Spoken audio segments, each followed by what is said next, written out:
Hey everybody, I'm here in beautiful Lake Placid, New York. Figured I'd give you a quick backdrop of the mountains and the beautiful foliage. Beautiful time of year to come up and visit in October. My friend Art Lucy just stopped by and he said it's the best foliage year he's seen since he's been living in Lake Placid. So if you ever get a chance, come here in October, come visit and check it out. It's pretty spectacular.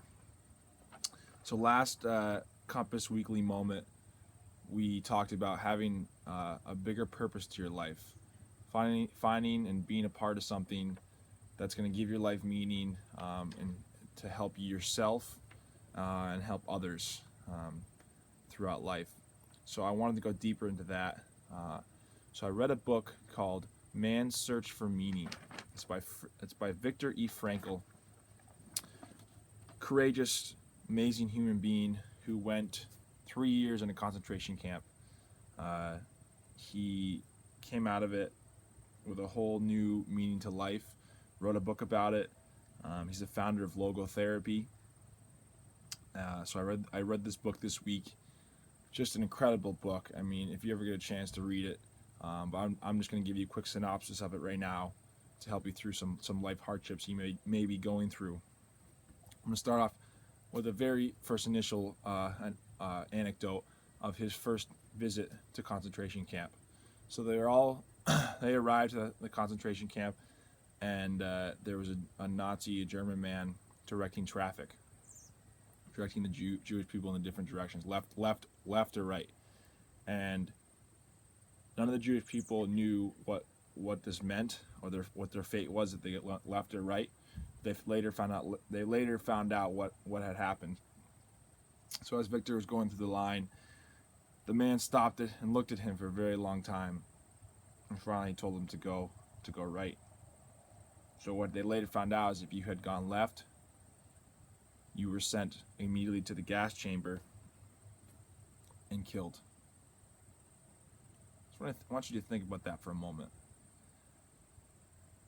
It just belittles life down into just complete sadness. You have one German soldier directing traffic, deciding a man's fate just by saying left or right.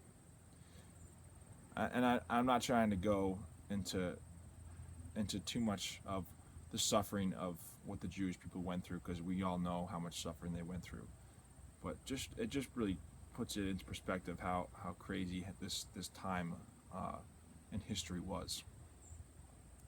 So Victor went 3 years of this complete devastating torture and suffering in these concentration camps. And what he saw was a lot of men just losing hope, losing in the inner strength to live. And he reminded a lot of them, reminded me, and reminded in his book of the words of Friedrich Nietzsche. And what Nietzsche said was, he who has a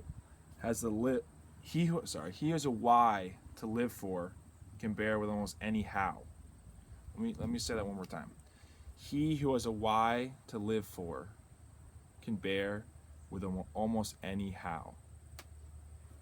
So finding a why to your life, finding a bigger purpose to your life, as we talked about before, finding a why you can bear with almost any how problem. You can bear with almost any problem in your day, any problem in your week, any problem in the month, any problem in the year. You can deal with anything, any problem, big or small, if you have a why. I'll give you an example. My why is Peter Moles, my father, who passed away from brain cancer. He's my why. Making my family proud is my why.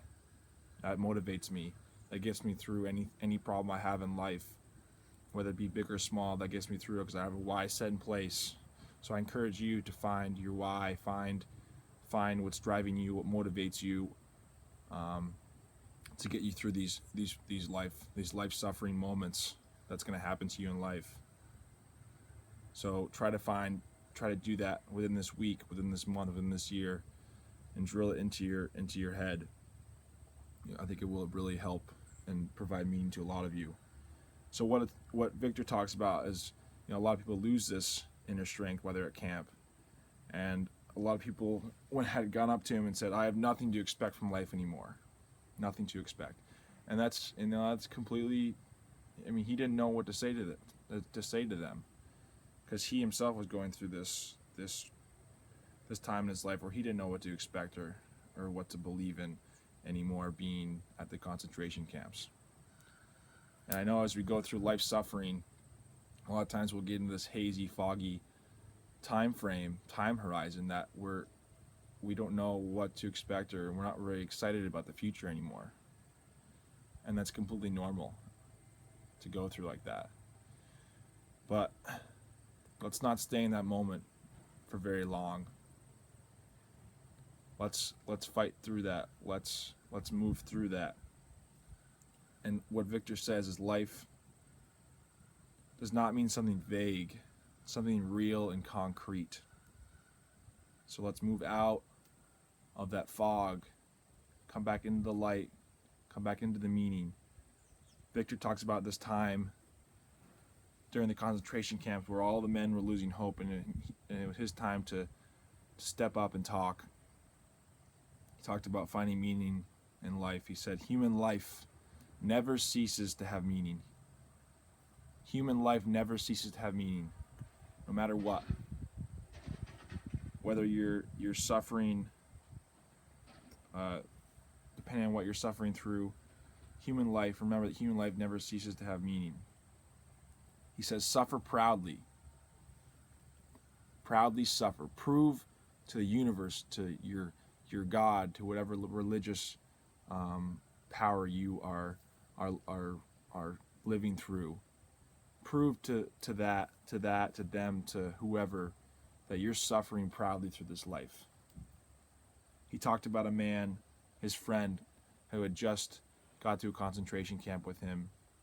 And right there, he made a pact with heaven that he was going to suffer so he could alleviate another human being he loved for their pain and suffering.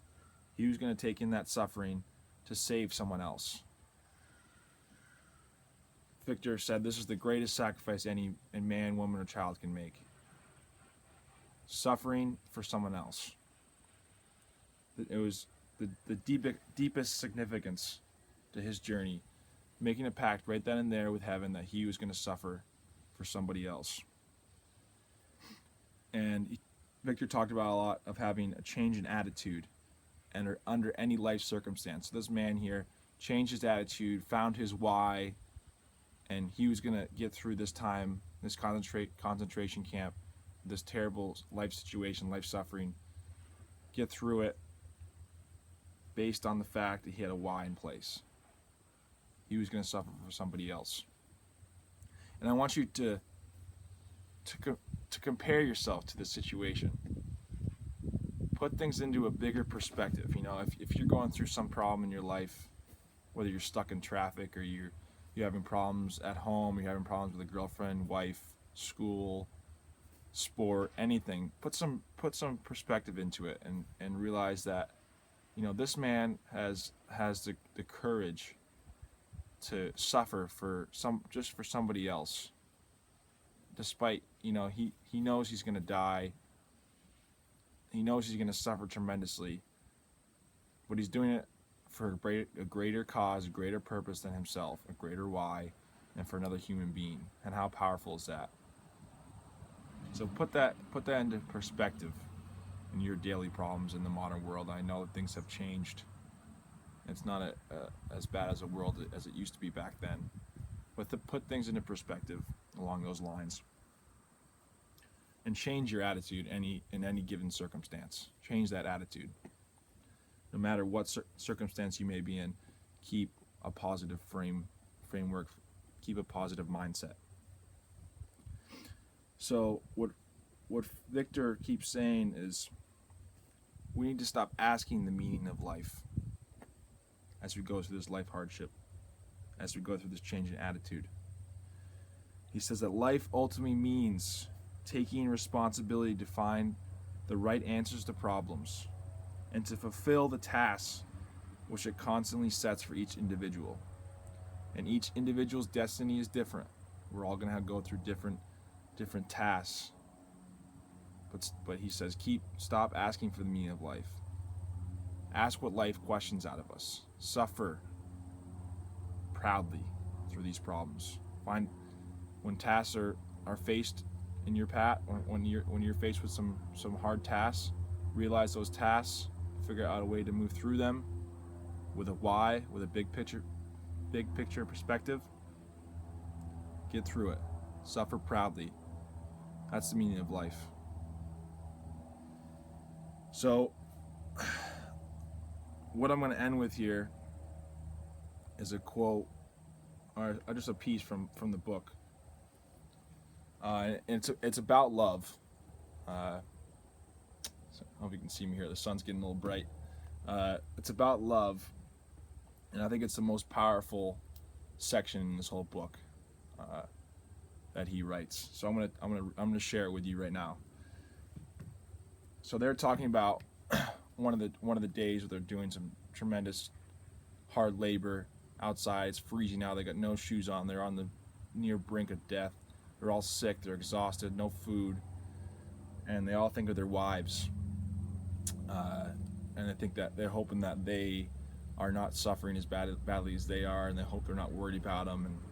And so he goes into this concept of love, and I'm going to share it with you right now. So Viktor says, "A thought transfixed me. For the first time in my life, I saw the truth as it is set into song by so many poets, proclaimed as the final wisdom of so many thinkers. The truth that love is the ultimate and highest goal to which a man can aspire. Then I grasped the meaning of the greatest secret that human poetry and human thought and belief had to impart. The salvation of man is through love and in love." I'll read that again. The salvation of man is through love and in love. Throughout the book, he had quiet talks with his wife, just whispering into space, into the sky with his wife, just trying to talk with her to get him through this tough time. So bring that back to your own life. Find love, find meaning in your life. Love your family, love your friends, love your girlfriend, love your wife. Hold that close to your heart, because you don't know when it's going to change. Those who you've loved, they could leave you. And if they have left you, you know that they're still with you, inside your DNA. Make them proud. So 4 points I want you to take away from this. 5 actually. Find your why. That can conquer any how, any problem you can have. 2, human life never ceases to have meaning. Human life never ceases to have meaning, no matter what. Every man, woman, child's path is different. We'll all have a different destiny, but it never ceases to have meaning, no matter what life, suffering, life, hardships may face us. 3, break your problems down into a bigger picture. Compare yourself to Viktor's friend who made a pact with heaven to suffer for another loved one, to relieve that person from their painful suffering and death. Think about that sacrifice compared to your own life, own problems. Break your problems down into the root of the problem and move past it, move past that life task. Suffer proudly. 4, have the right attitude in any given situation. You can change your attitude in any circumstance. Instill that into your head. Change that attitude. Keep a positive and optimistic attitude for the future. And stop asking the meaning of life. Keep suffering proudly. Get through life's tasks. Don't question life anymore. Get through life's tasks. Suffer proudly. Suffer with your friends, your family. Help them. Help yourself. Help others. Most importantly, find love in your life. Love yourself first. Start by loving yourself. If you can't love yourself, who else will? Then move on to loving others. Love your family, love your friends. Find your love. It's not easy. Life is not easy. It's going to keep giving you tremendous hardships. So think of Viktor, read his book, A Man's Search for Meaning, if you can. Let's get an audio book, get a hard copy, get a digital copy, and I hope this talk put some perspective into your life, and I hope you have a good rest of your weekend, and I'm certainly gonna enjoy myself and Lake Placid. This beautiful scenery, beautiful backdrop. Got a bunch of friends here. Keep the close friends around. Thanks for listening to me as always. I hope you all stay strong, and I will talk to you guys next week with a new topic. See ya.